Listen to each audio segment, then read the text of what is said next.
Eu vou sim defender o Neymar e vou fazer isso agora. Eu dei minha opinião nas redes sociais, coloquei um post no Instagram e agora estou falando aqui com vocês no YouTube, onde eu teria feito diferente, talvez, na convocação. Né? Não teria convocado o Neymar. Mas aí, pensando a respeito, e agora o Neymar sendo uma realidade, acabou essa discussão de vai ou não vai para a Copa. O que fica agora é que o Neymar está na seleção e a gente, como brasileiro, como patriota, como incentivador do esporte, que é o meu caso, eu vou torcer pelo Neymar e vou torcer pela seleção, independentemente de gostar ou não. A partir de agora, estou até gostando, tá? Deixando claro aí para vocês. Então, o que eu vejo sobre o Neymar? Né? Muito se discutiu, foram 2 meses, 3 meses, desde a volta do Brasil, do Neymar para o Brasil, ficou aquela discussão se vai ou não vai para a Copa. Neymar já foi, não é mais o que era, e toda aquela discussão ao redor disso em relação ao Neymar. Ou seja, agora a gente não precisa mais discutir se ele vai ou não vai, e vai ficar toda a polêmica em relação a foi para a Copa do Mundo, deu certo ou não deu certo, se deu, de quem é a culpa, de quem que é o benefício disso, e se não deu, o que aconteceu e foi uma péssima decisão. Então vai ficar meio por conta disso. Queria colocar aqui algumas considerações. Né? Primeiro, do que eu acho, né, e muitas pessoas, eu tenho visto muitos canais falando disso, a imprensa, torcedores fanáticos e tudo mais. Né? Tem a polarização também, que dá uma apimentada dentro disso, né? E acho que é algo válido. Você tem lá os lados e fica aquela discussão mais por interesse político, ideológico, do que realmente se merece ou não merece ir para a Copa do Mundo. Mas vamos pensar aqui do lado positivo. Eu vou olhar para o lado do Neymar sendo convocado e das características que vieram à tona. Por exemplo, o Neymar, ele tem presença em campo, independentemente se ele está numa fase boa ou não está numa fase boa.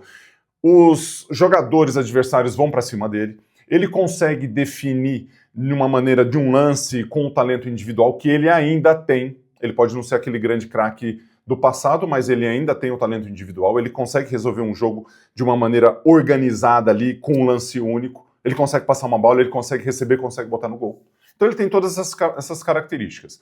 Num time do Brasil, que nós temos até pouca esperança pelos resultados recentes, pela forma como joga, um resultado individual, um talento como o Neymar, ele pode fazer a diferença. E é isso que a partir de agora a gente fica apostando. Eu não sei se ele vai entrar como titular, se ele vai ser reserva, como é que vai ser esse trem aí. Mas eu fico na expectativa dele fazer aquele grande lance. Fez um grande lance, resolveu, nossa, Neymar aplaudiu. Agora, caiu no chão, ficou rolando, pô, o Neymar não deveria ter ido na Copa, né? Mas isso vamos deixar de lado. Outra coisa, o segundo ponto que é fundamental. O marketing desse cara é uma coisa insana e ninguém pode discutir em relação a isso. Não tem como. O cara, ele impacta nas redes sociais, o que ele fala é assunto, não é polêmico. Eu acho que tem uma grande injustiça por alguns veículos de imprensa e comentaristas pegando pesado demais com o Neymar. Eu acho que a imprensa ela precisa ser crítica, claro, mas vai além do plano do futebol e vai em outros aspectos. Vira eu gosto ou não gosto e fica aquela questão de muita crítica, aprofundando demais e exagerando muitas vezes. Então, esse aspecto eu não gosto muito. Mas o peso do Neymar em termos de marketing ele é espetacular, não tem o que falar. Se no futebol, eu puxei aqui alguns dados, o maior artilheiro da história, coisas que a gente já sabe, 79 gols, na história da seleção brasileira, hein? Mais de 130 gols, 80 assistências, foi ouro pelo Brasil nas Olimpíadas. Eu sou atleta olímpico, cara, tem um medalhista de ouro olímpico no meu time, beleza, pode ser um grande resultado. Quarta Copa do Mundo que ele está participando, né, e ele é decisivo em grandes momentos. E claro, ele já não teve em grandes momentos também por lesão, mas isso é outra história. Vamos para frente, olhar para frente agora, que é o objetivo desse vídeo. Outra coisa em relação ao marketing, o cara tem 240 milhões de seguidores. Ah, tá, mas seguidor não marca gol. Eu concordo. Mas quando você olha para a Copa do Mundo, ele tem um marketing que tem a ver com o mercado. A força do Neymar em termos de patrocinador, em termos de investimento, em termos de uma série de coisas, ele impacta na seleção brasileira, na CBF. Então, pode ser que tenha tido uma participação forte nesse sentido aí. Posso estar sendo ingênuo aqui, né? Certeza que teve. Mas, independentemente disso, ele é um cara que impacta o mercado, ele é um cara que que tenha essa capacidade de movimentar as ideias, de movimentar esse pensamento de vai dar certo, não vai, fiz isso, fiz aquilo, e o marketing está atrás. Acabou de ser convocado, tinha lá 4 patrocinadores dele, estão lá na Copa, e aí? Ou 3, sei lá, na CBF.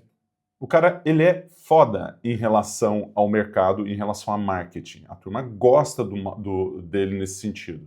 São poucos os atletas no mundo que têm essa capacidade. E ele tem essa capacidade e está entregando. Assim, a gente pode até discordar, falar assim, pô, mas não dá. O PSG, por exemplo, tirou os grandes craques do time e eles foram campeões da Champions League, por exemplo, ou começaram a ter resultados melhores sem os grandes craques. Beleza, pode até acontecer isso. Mas o talento que tem lá dentro do PSG hoje é muito bom, é um talento excepcional. Na minha percepção da seleção brasileira, você fala assim, pô, esse cara é um enxerido, você devia nadar, cara, para de falar de futebol, vai falar de outra coisa. Quando eu ponho minha opinião sobre futebol muito nas redes sociais, é isso que eu escuto. Cara, eu sou enxerido aqui, sou torcedor. Isso que é a maravilha do futebol. Você pode falar do futebol sem entender nada do futebol. A gente fica aqui, ó, jogando coisa. Pô, que não sei o que, eu acho que sim, acho que não. Você não precisa entender nada a respeito. Você vai escutar um monte de coisa. Se alguém concorda com você, tá tudo bem. Se alguém não, alguém discorda, foi um comentário completamente fora da opinião. Fora de questão, né? Então, ele foi convocado pela história que ele tem, pelo que ele representa como atleta e pelo talento individual que pode, é uma possibilidade, ele pode ter um impacto grande em momentos decisivos. Segundo, a parte do marketing, de mercado, um impacto gigantesco, né? Ele é o 3 jogadores de futebol mais seguidos do mundo, ele está entre os 3. Ele só perde do Cristiano Ronaldo e do Messi. Tá lá, meu. Não é por acaso, não é porque ele é bonitinho, ou porque eu gosto dele, ou porque as pessoas gostam. É que ele tem impacto, teve entrega, beleza? Então isso tem um valor inestimável. Agora, o terceiro ponto é o que ele vai fazer com tudo isso, o que o Brasil vai fazer com tudo isso. Eu fico aqui me colocando na posição do Ancelotti, tá? Aí o Ancelotti, ele coloca um cara que é experiência, que é experiente, que é polêmico, que a mídia vai pra cima, que todo mundo, se ele vai bem, ok, se ele vai mal, mete o pau.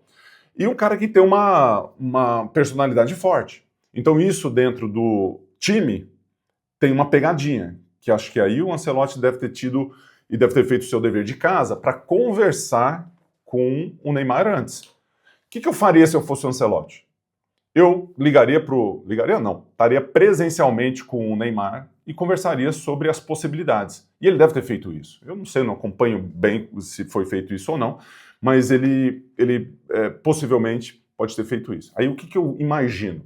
Conversei com o Neymar, sou Ancelotti. Ele topou ir para a Copa do Mundo em qualquer situação, seja no banco, seja titular, vai disputar a vaga como outro qualquer. E eu vou aproveitar o Neymar na melhor circunstância e situação que eu, treinador, acho que ele pode servir à seleção. O ponto aqui é o seguinte, precisa de humildade para participar num momento como esse, não só do Neymar, como todos os outros atletas, precisa respeitar o país, a seleção, o time, a equipe, e precisa servir a seleção. Esse é o grande ponto, humildade, respeito e servir. Quando você tem esses 3 elementos, a gente pode até perder a Copa com o Neymar, mas a gente já conseguiu um grande resultado de time, de equipe. Mas aí você fala, pô, é claro que eu quero o título, porque você vai para a Copa do Mundo no futebol, não tem vice-campeão, não tem semifinalista. O que a gente quer é o grande título. E a hora que você não tem o grande título, o que acontece? Pau. A gente reclama. No futebol é isso, é muita paixão, é muita emoção. É o time do nosso coração, e depois, na hora que vai para a seleção, se vai o nosso artilheiro do time, a gente acha legal. Se não vai, pô, que tristeza, tal. Se você gosta do atleta, você fala bem. Se você não gosta do atleta, acabou. E como é subjetivo, você decide quem você traz para o seu time, fica muito complexo essa lógica toda. Mas uma das coisas é que a Copa ela pode ser decidida num único lance. Mas o time é que faz a vitória. E acho que esse é o grande aprendizado. Trazer a humildade para dentro do campo. Trazer o respeito para dentro do campo. Trazer essa lógica do time, da cooperação, da união, do companheirismo para dentro do campo. Representando bem o país, que é o que eu espero dessa seleção brasileira, e ao mesmo tempo representando todos os torcedores que estão aqui. País, torcida, bandeira. E aí sim, a gente vai ser um campeão da Copa. Mesmo se o título não vier. Mas a gente espera o quê? A taça do Hexa! Pra cima! Vamos!